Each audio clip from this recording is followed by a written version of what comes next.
ప్రజల చూపు, ప్రజల స్వరం, నిజం మీ ముందుకు తీసుకువచ్చే మీ విశ్వసనీయ వార్తా వేదిక ప్రజావీక్షణం.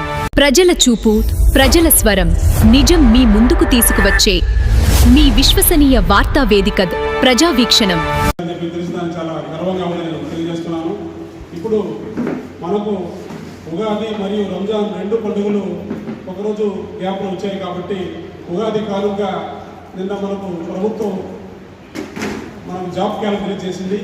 ఈ జాబ్ క్యాలెండర్లో మనకు గ్రూప్ 1 పోస్టులు, గ్రూప్ 1 అంటే మనకు ఆర్టీఓలు, డిఎస్పీలు అలాగే గ్రూప్ 2లు, ఇంజనీరింగ్ అసిస్టెంట్లు, హైయర్ ఎడ్యుకేషను, అలాగే 5-6 రకాలటువంటి జాబ్స్ కి సంబంధించి 10,060 ఉద్యోగాలకి ఒక నోటిఫికేషన్ జారీ చేయడం జరిగింది. దీన్ని త్వరలో మీకు నోటిఫై చేస్తారని చెప్పి ప్రభుత్వం చెబుతూ అందున్నాయి. గత ప్రభుత్వ హయాంలో 5 సంవత్సరాల్లో ఒక్క ప్రభుత్వ ఉద్యోగం కూడా ఫిలప్ చేయలేదని చెప్తున్నాను. ఇవన్నీ గెస్టెడ్, నాన్ గెస్టెడ్ ఉద్యోగాల కోసంగా మన నిరుద్యోగులకు మంచి శుభవార్త తెలుగుదేశం ప్రభుత్వం, గూడూరు ప్రభుత్వం తీసుకుందని చెప్పచ్చు. అదేవిధంగా గూడూరులో గతంలో ఎమ్మెల్యే గారు పాదయాత్ర చేసిన సందర్భంలో ప్రతి ఇంటి దగ్గర కూడా ఆయన ఎదురైన సమస్య ఏంటంటే మా ఇంట్లో చదువుకున్న నిరుద్యోగులు ఉన్నారు, మాకు ఉద్యోగం కావాలని చెప్పి ఆయన కోరడం జరిగింది. ఆ దిశగా ప్రభుత్వం మనకు స్కిల్ డెవలప్మెంట్ సెంటర్స్ అని చెప్పి ఇంతకుముందు గతంలో చంద్రబాబు ముఖ్యమంత్రి గారు ఏర్పాటు చేసినటువంటి స్కిల్ డెవలప్మెంట్ సెంటర్ ద్వారా ఈరోజు మనకు జిల్లా నుంచి ఒక అధికారిని ఏర్పాటు చేసి మన గూడూరులో డిఆర్డబ్ల్యూ కళాశాలలో ఇప్పటికీ ఒక 4 జాబ్ మేళాలు, అలాగే మన నియోజకవర్గంలో మొత్తం కలిపి ఒక 7 జాబ్ మేళాలు నిర్వహించి సుమారుగా ఈ జాబ్ మేళాలకి మనం 2,000 మంది వరకు నిరుద్యోగులు పాల్గొంటే వాళ్ళకి సుమారుగా 1,400 మంది వరకు గూడూరు నియోజకవర్గం నుంచే వాళ్ళకు ఉద్యోగాన్ని కల్పించడం జరిగింది. వీళ్ళందరూ ప్రైవేట్ సెక్టార్లో కావచ్చు, ఆ సంబంధించిన చదువుకు సంబంధించిన ఏ అయితే ఉద్యోగాలు ఉంటాయో వాటిలో చేరడం జరిగింది.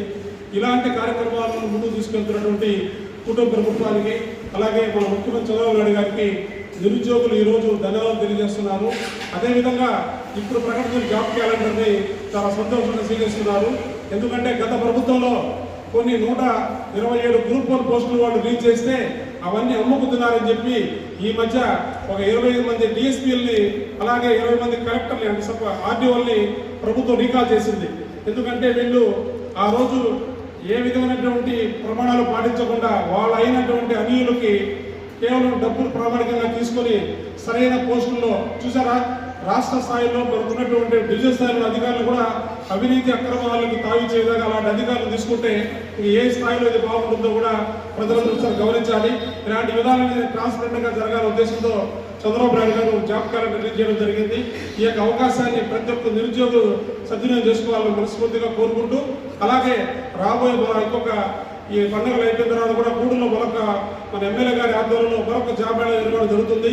కాబట్టి ఎవరైతే నిరుద్యోగులు ఉన్నారో ఈ జాబ్ మేళాలో పార్టిసిపేట్ చేసి వాళ్ళ యొక్క ఉద్యోగాలు పొందాలని మరొకసారి తెలియజేసుకుంటూ సెలవు తీసుకుంటాం.